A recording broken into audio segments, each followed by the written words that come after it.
Monad launched mainnet in late 2025.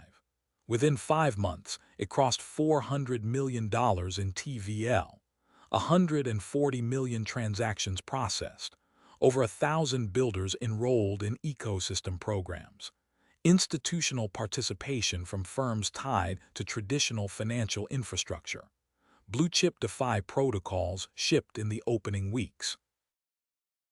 That's a fast start, but if you've watched enough L1 cycles, you know what comes after the foundation, the financial layer, the infrastructure that lets capital do more than just sit, that connects tokens to leverage, enables price discovery, and builds the trading rails that power the rest of DeFi.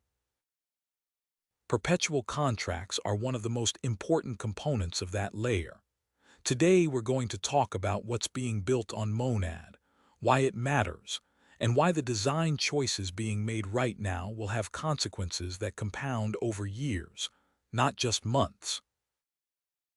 Let's start with the basic question: why are perpetuals the foundation? Spot trading moves assets between holders. Lending protocols put idle capital to work. AMMs provide liquidity for token swaps. All of these matter, but none of them establish the deep, leveraged, two-sided market that a mature financial ecosystem requires. Perpetuals do. Here's what a perp market actually contributes to an ecosystem. First, price discovery deepens. Perp markets aggregate trader expectations about future prices in real time, which creates more accurate marks for the entire ecosystem, not just the perp venue, but every other protocol that needs a reliable reference price. Second, hedging becomes possible. Protocols holding large token positions can offset directional risk without selling. Sophisticated participants can separate yield from price exposure. That kind of financial flexibility doesn't exist without perps. Third, capital efficiency increases meaningfully. $1 of collateral can support far more trading activity through leverage than it can in spot or lending, depending on risk parameters. More activity per unit of capital means more fees, more ecosystem depth, more reason for sophisticated participants to stay. And fourth, this one is often overlooked: real-world asset integration scales naturally through perps. RWA exposure at the protocol level doesn't require custody of the underlying asset. It depends on reliable Oracle-referenced pricing and protocol-level risk controls. Perp protocols are the natural venue for that kind of on-chain RWA market access. You can have a DeFi ecosystem without perps, but it won't be as deep as one that has them. And on a new chain, depth is the variable that determines whether institutional capital shows up. So why does chain architecture matter for perp quality? Because not all chains can actually support high-quality perpetual trading. The requirements are demanding. Oracle freshness is the first one. A perp platform is only as good as its price feeds. If the oracle is 1 to 2 seconds behind the market, trades may settle against stale data, hidden slippage, miscalibrated liquidations, systematic disadvantage for traders. Fast oracles require fast block confirmation to realize their benefits. One feeds the other. Throughput is the second. A trading venue handling hundreds of simultaneous position opens and closes at high leverage needs a chain that can process those transactions without congestion, delay, or ordering unpredictability. Congestion on a perp venue is not just a UX problem, it's a risk management problem. And composability is the third. The most capital-efficient perp designs integrate deeply with the ecosystem's lending, staking, and liquidity infrastructure. That integration requires a shared execution environment where every protocol can interact with every other protocol. Monad's architecture addresses all three. Sub-second block times and high throughput reduce stale pricing risk during settlement. The parallel EVM execution model, handles high transaction volumes without the congestion penalties that make leverage trading unpredictable. And the shared execution environment means Perp protocols can natively connect to Monad's staking infrastructure and broader token ecosystem.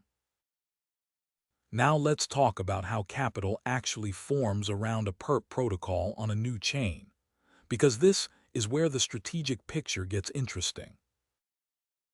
The pattern is consistent across every L1 cycle. Spot liquidity comes first, then lending and yield protocols. Then perps arrive and the dynamic changes. Perp protocols are capital concentrators. They pull leverage-seeking capital from across the ecosystem and from outside it into a single settlement layer. On established chains like Ethereum and Arbitrum, the protocols with the deepest liquidity and highest open interest consistently capture the largest share of sophisticated trading volume. The dynamic is winner take most. Traders go where liquidity is deepest. Liquidity goes where traders are most active. The gap between the leading venue and everyone else compounds over time. This creates a specific challenge on a new chain. How the primary Perp protocol is designed matters not just for its own users, but for how efficiently leverage capital forms across the entire ecosystem. Three design variables stand out. The first is liquidity bootstrapping. LP-based Perp protocols face a two-sided problem. You need LP capital before you can have meaningful open interest, and you need trading activity before LPs find it worth providing capital. On a new chain where LP capital is still forming, this tension is especially acute. Protocols that don't depend on externally supplied LP depth, that route execution through protocol-level pricing and risk controls instead, are better positioned to operate at scale during the bootstrapping phase. The second variable is collateral flexibility. A new chain has many tokens, but a generic Perp venue typically only accepts stablecoins as margin. This means traders must convert ecosystem tokens to stablecoins to access leverage, which reduces demand for holding those tokens and fragments ecosystem liquidity. Protocols that accept ecosystem tokens natively as collateral change that equation. The token becomes capital that can work without being sold first. The third is Oracle accuracy as ecosystem infrastructure. When the Perp protocol runs on institutional-grade Oracle data with low staleness, its mark prices become a reliable reference for the broader ecosystem. That's not just a Perp trading feature. That's infrastructure. Other protocols, lending platforms, yield vaults, risk engines, can anchor to those prices. Oracle quality radiates value outward. LeverUp is Monad's native Perpetuals protocol, and its design choices address each of these capital formation challenges directly. Its protocol-managed virtual liquidity architecture removes the LP bootstrapping dependency. Open interest scales with risk parameters and trading demand rather than with externally supplied LP capital depth. For a chain where TVL is still forming, this means the Perp market can operate at the scale that trading activity justifies, not the scale that LP recruitment has reached. Those are two very different ceilings. On the Oracle side, LeverUp integrates Pyth Pro at the institutional tier of Pyth's network. Data is sourced from institutional-grade providers and designed to reduce staleness versus standard Oracle configurations. On Monad's execution speed, that freshness helps reduce pricing latency and stale pricing risk during settlement. Accurate mark prices benefit the liquidation engine, reduce adverse selection for traders, and provide a reliable price reference that other Monad protocols can anchor to. AnyCollateral addresses the ecosystem token fragmentation problem directly.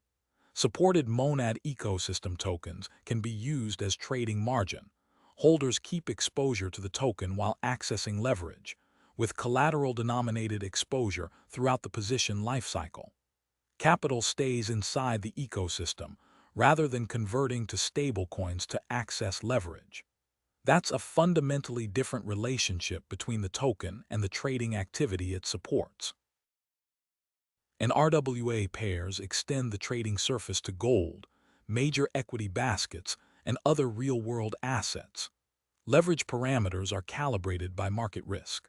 RWA exposure doesn't require custody of the underlying asset. It depends on reliable Oracle reference pricing and protocol-level risk controls. Monad's execution speed and LeverUp's Oracle integration provide the infrastructure foundation for that kind of market access. The deepest value in a chain-native Perp protocol isn't any single feature. It's the feedback loop between the Perp layer and the rest of the ecosystem. Trading activity generates fees. Fees flow back into the protocol's token economy through staking and buyback mechanisms. The token economy creates incentives for more ecosystem participation. AnyCollateral gives supported ecosystem tokens additional utility as trading margin without requiring holders to sell them. Each of these connects to the others. The loop compounds. But the loop only closes if the Perp protocol is genuinely integrated with the chain's infrastructure, not just deployed on it. The design choices that make LeverUp work on Monad aren't simply portable to another chain. They're built around Monad's specific execution environment and ecosystem structure. That integration is what infrastructure actually means, not a venue that happens to run on Monad. A settlement layer that's load-bearing for how Monad's broader DeFi ecosystem forms. Here's where we are. Monad is early. 400 million in TVL is a foundation, not a ceiling. The protocols that establish themselves as the primary settlement layer for each financial primitive, perps, lending, stablecoins, during this phase tend to hold that position as the ecosystem scales. The perp landscape on Monad will develop the same way it developed on every chain before it. A small number of venues will capture the majority of open interest.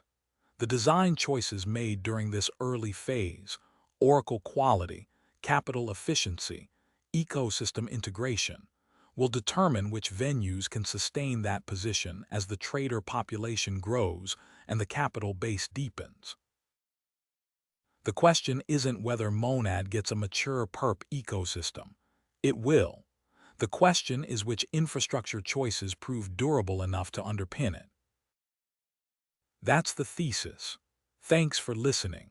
If you want to go deeper on the mechanism side, how the protocol-managed virtual liquidity architecture works structurally, or how LeverUp's AnyCollateral system functions at the position level, those articles are linked below.